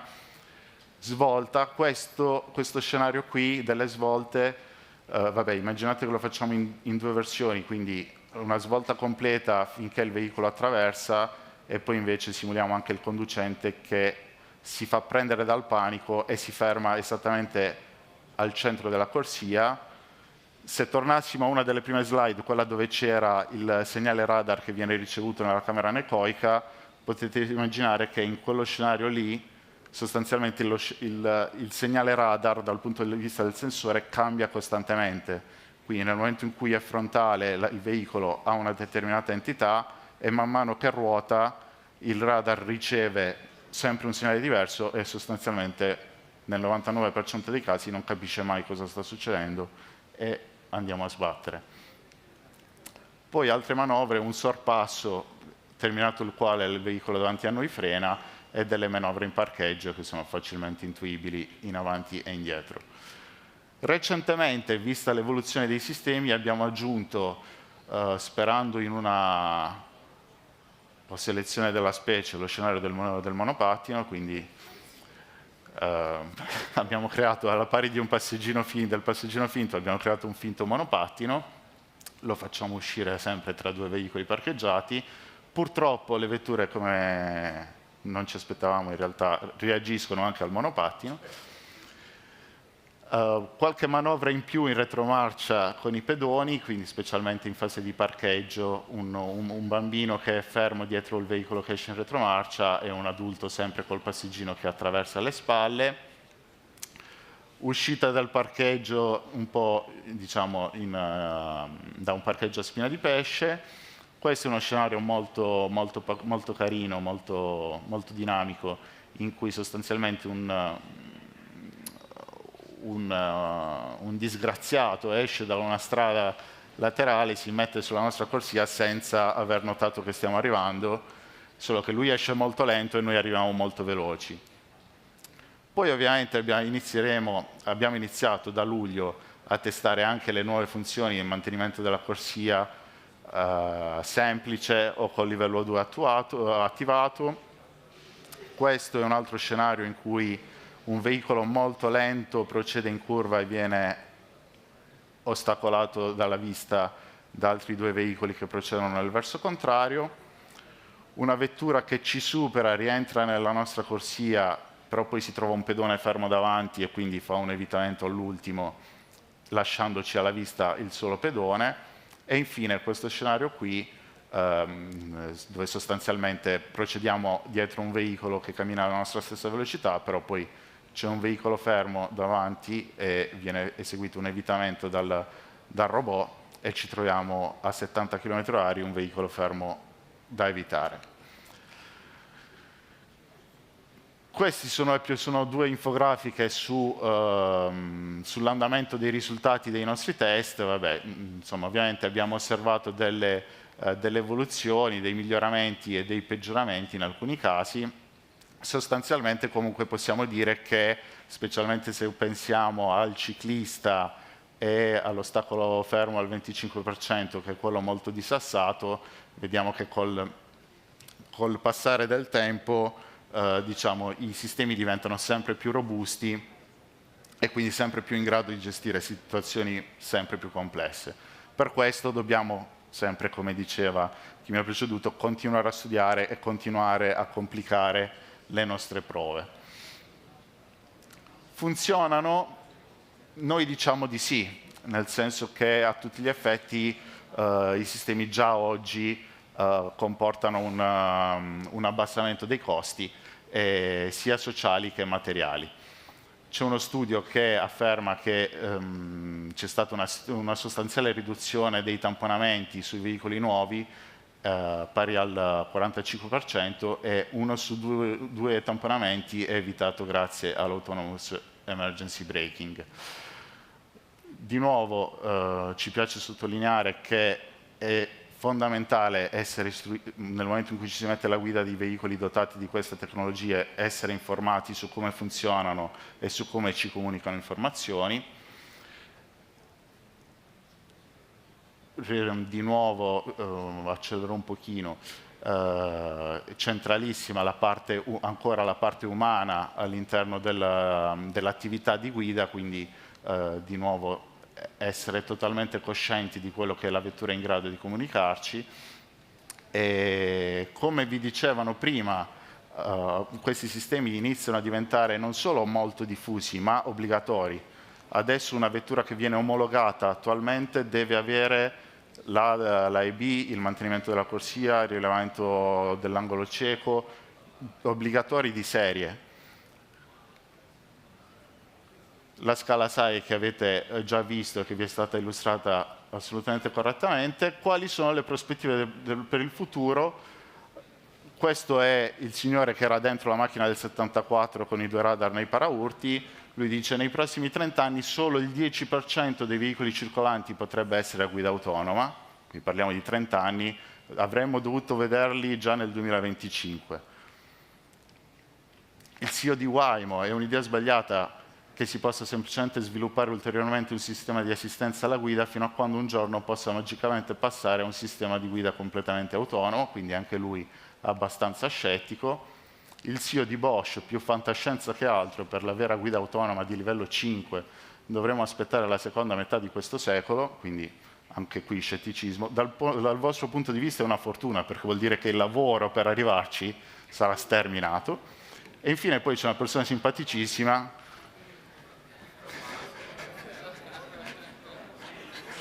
per cui insomma la fiducia è al massimo.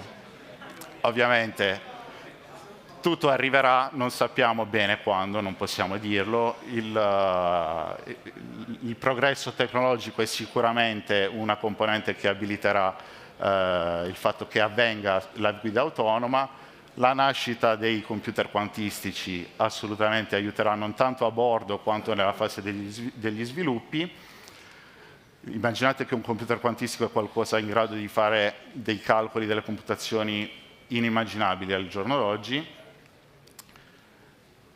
Sempre il progresso tecnologico, quindi la semplificazione dei sensori, il rimpicciolimento dei sensori, i LIDAR di cui vi facevo vedere l'immagine sopra sono oggetti come questi, molto costosi, installati solo su queste vetture che fanno da autonomous taxi in America, e invece arrivano LIDAR in grado di fare le stesse cose ma con dimensioni piccolissime. Ovviamente i costi bisognerà aspettare che scendano.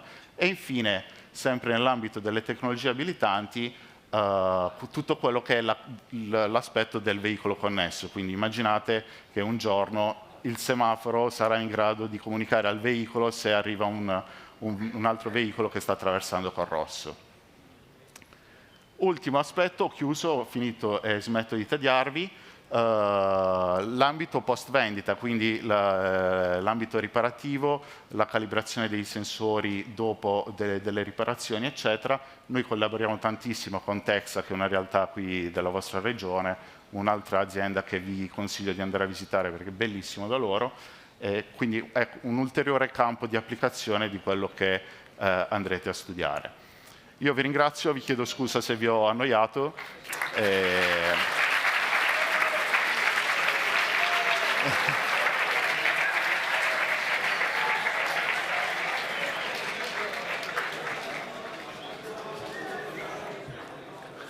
Bellissima la presentazione di Gianfranco. Adesso abbiamo il piacere e l'onore di avere i saluti del vostro, e direi anche nostro, vice sindaco Matteo Celebron.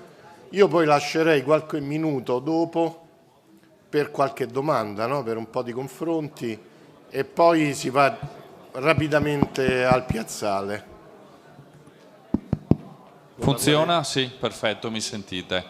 Allora, un buongiorno a tutti, mi fa sempre piacere essere presente, soprattutto quando ci sono degli studenti a qualsiasi livello essi siano, nel senso che sono un ex studente del Rossi, posso dirlo, nessuno si arrabbia, penso proprio di no, forse... Sapevo che andava così. No, al di là di questo mi fa piacere perché dico sempre, lo dicevo, e quando anche ho avuto l'occasione e l'opportunità di tornare all'interno delle scuole, ho detto la scuola ti dà la cassetta degli attrezzi, poi il mondo del lavoro, soprattutto oggi, corre in maniera così veloce che poi bisogna avere la capacità di adattarsi, ma soprattutto di avere le competenze pronte da spendere. Il confronto e la contaminazione tra le scuole, il territorio, le aziende e in questo caso mi viene da dire anche le associazioni di categoria, lo dico ai ragazzi perché poi quando si esce dalla scuola e si ha la possibilità di vedere veramente il mondo del lavoro lo si capisce ancora meglio, è assolutamente fondamentale. Quindi queste occasioni che vengono create non sono occasioni da passare fuori dalle classi dove ci si forma o tempo libero, ma sono occasioni dalle quali bisogna veramente arricchirsi, perché guardate, noi abbiamo la fortuna di vivere in un territorio produttivo. Vicenza è la provincia pro capite che esporta, penso sia la seconda in Italia, quindi viviamo in un territorio che ha veramente molte potenzialità, e la differenza in quello che, diciamo così, voi potete arricchirvi è il fatto proprio di creare questa contaminazione, e questi eventi permettono di fare questo. Io purtroppo sono arrivato in ritardo, ma ho ascoltato veramente con molto interesse. Il problema, uno dei problemi principali della scuola italiana, mi viene da dire, è che spesso non si riesce a far capire ai ragazzi il motivo per il quale studiano matematica, studiano italiano, studiano le materie scientifiche, e invece molto spesso, almeno questa è l'esperienza che è capitata anche a me non meno di una decina d'anni fa, quando si esce sulle aziende o si ha la possibilità di vedere effettivamente cosa serve, perché studio, perché ci sono determinati processi all'interno del mondo della formazione, e quando si esce appunto nelle aziende e si vede veramente a cosa serve studiare, forse è quello che poi spinge anche i ragazzi, come si diceva prima, e riprendo giustamente quello che è stato detto, la curiosità è l'aspetto principale. Quando un ragazzo è curioso e questo lo si stimola solo attraverso il confronto e solo vedendo cosa accade veramente all'esterno. Io ringrazio Confartigianato perché ha deciso di far sì che Citemos sia un evento non più, passatemi il termine, accademico, ma sia un evento itinerante e che sia anche di sostanza, non che non lo fosse negli altri anni, ma in questo ultimo periodo si è deciso di andare sui territori, di confrontarsi con le varie realtà. E chiudo dicendo che forse l'aspetto più importante e uno degli incontri più importanti che ha organizzato Citemos in questo, diciamo così, percorso diffuso è proprio quello di coinvolgere i ragazzi. Voi siete, io mi arrabbiavo quando mi dicevano i ragazzi, i giovani sono il futuro, perché io dicevo siamo il presente, voi siete il presente e avete un'occasione importante. Vi dicevo prima, siamo in un territorio estremamente produttivo e quindi cogliete l'occasione di questi momenti, non solo dal punto di vista della formazione perché vi hanno raccontato come funziona una determinata cosa, ma anche e soprattutto dal punto di vista delle relazioni. Avete conosciuto delle persone che lavorano veramente, che lo fanno veramente questo tipo di lavoro, ed essere curiosi, andare a cercare, andare a studiare, a capire anche che tipo di percorso di formazione hanno fatto queste persone, dà secondo me la possibilità a voi nel momento in cui finite il vostro periodo di formazione di capire anche cosa volete veramente. Quindi un ringraziamento, mi fa veramente piacere confrontarmi con quasi dei miei coetanei, perché insomma ho 34 anni, siete un po' più giovani, però mi considero ancora giovane, perché veramente la politica, l'amministrazione, ma mi fa piacere, lo ribadisco, anche le associazioni di categoria devono avere la forza e la volontà di confrontarsi con voi, che non siete il futuro ma siete il presente. Un grosso in bocca al lupo a tutti per il vostro futuro e grazie anche a Confartigianato.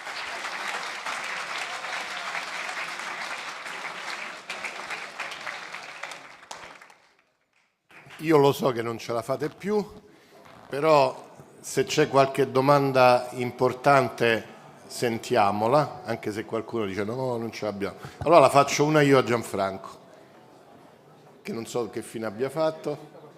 Allora non la faccio, anzi vi do come spunto di riflessione le cose che abbiamo visto prima, interessantissime, e Gianfranco ha usato alla fine un termine che a me piace molto, robustezza.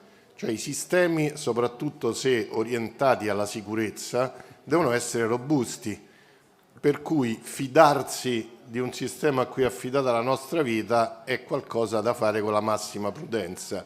Ma da tecnici dobbiamo chiederci quanto è robusto il nostro sistema. Ad esempio, cambia se cambiano le condizioni atmosferiche? Riconosco il pedone, la strada, se c'è nebbia o se c'è neve sulla carreggiata? Queste sono le domande che bisogna porsi da tecnici. Per l'invecchiamento dei sensori che perdono la calibrazione, me ne accorgo? Li devo far controllare? Ho subito un incidente, mi si è spostato il radar e la macchina vede diversamente, in modo distorto, il contorno, lo scenario in cui si deve muovere? Tutte queste domande vanno anche pensate prima in sede di progetto. Cioè io sto facendo una cosa non solo per farla funzionare, ma deve funzionare bene e deve funzionare per periodi lunghi e devo sapere quando esce dal range di funzionamento se sta avvenendo e quindi la devo manutenere. Tutte queste domande sono domande da tecnici e che vanno poste. Avrei chiesto a Gianfranco se hanno fatto delle prove di questo tipo, cioè se hanno provato gli stessi scenari con la nebbia, con la neve, col freddo, di notte, di giorno, con illuminazioni strane. Magari glielo chiediamo dopo, però a questo punto vi lascio liberi e con grande ordine penso dobbiate uscire piano piano dalla sala. No, una domanda. Di che istituto è lei? Allora prendetevela con loro. Ma a me? No, al microfono. No. Ragazzi, la componente femminile prevale e fa una domanda perché è giusto che sia così. Come sono le batterie previste nelle auto?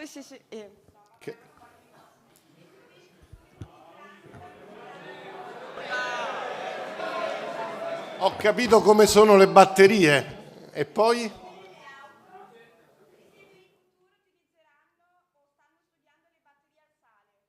Le batterie?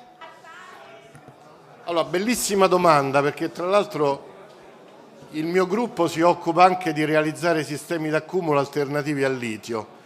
Allora, le batterie, come se qualcuno ha seguito la storia dell'auto elettrica, non quella prototipale, ma quella che si vende, diciamo nell'arco di 5-6 anni le auto sono passate, parlo di city car e piccole berline, da circa 18, 20, 24 kWh di energia a bordo a attuali 40, 50, 60 nelle berlinette, nei subvoni che abbiamo visto nelle immagini anche fino a 100 kWh o oltre 100 kWh. Quindi che vuol dire? Che ogni anno c'è stato un miglioramento dell'energia accumulabile e un compattamento e diminuzione di peso a parità di energia. Questa è l'evoluzione. Le tecnologie attualmente che vanno per la maggiore nell'automotive sono basate sul litio polimeri o litio ferrofosfato. Che succede però? Che anche per motivi di evoluzione tecnologica o per i motivi geopolitici di cui ho parlato prima, il litio è un altro di quelle, è un metallo, di quei metalli che è disponibile solo in poche parti del mondo e sempre quelle complicate, perché il mondo è fatto così. In più, dentro le batterie ci sono dei componenti, tipo il cobalto, che è disponibile anche quello in poche parti del mondo, è estratto con tecniche molto invasive e costituisce un altro problema ambientale. Quindi ci si pone anche, come per i motori con le terre rare, anche per le batterie di trovare delle alternative. L'alternativa che ha detto la vostra collega, sale, in realtà esiste da tanto, esistevano le batterie Zebra, sono batterie a sali di sodio che hanno, diciamo, caratteristiche simili al litio, ma funzionano a temperature molto alte, quindi prevedono un sistema a bordo che debba tenere calde le batterie, se no non funzionano. Ma attualmente ci stanno delle alternative al litio che sono piano piano paragonabili e che potrebbero nel futuro prossimo soppiantare gli accumulatori al litio con delle alternative valide sia in quanto con la necessaria densità energetica, la necessaria durata e soprattutto la necessaria economicità, perché poi queste cose vanno prodotte e vendute e non possono andare fuori mercato perché il sistema d'accumulo costa enormemente tanto. Quindi diciamo, è un sistema anche questo in grande evoluzione come tutti quelli che abbiamo visto. Quando ho parlato di tecnodiversità c'è anche una tecnodiversità che evolve nel tempo. Quindi batterie, sistemi di potenza, gli inverter con cui si attuano i motori, i sensori, avete sentito parlare del LIDAR, il LIDAR da grande così diventa un oggettino di questo tipo. Tra l'altro, apro e chiudo la parentesi, il mio dipartimento è quello che ha realizzato il LIDAR a bordo della sonda spaziale che ha scoperto l'acqua su Marte al di sotto del manto, diciamo, terroso. Quindi questi LIDAR sono oggetti molto interessanti, sono studiati, però da un LIDAR messo a bordo di una sonda spaziale in cui non c'è limite di prezzo, a un LIDAR che va dentro un veicolo che non può costare €1.000.000 perché c'è illogica, deve portare sempre più a un restringimento dei volumi e a un abbattimento dei costi di produzione. Questo è necessario perché poi siano prodotti fruibili. Non so se ho risposto bene alla domanda, a questo punto ce ne andiamo. Seguite le indicazioni che vi daranno per uscire in grande ordine dalla sala.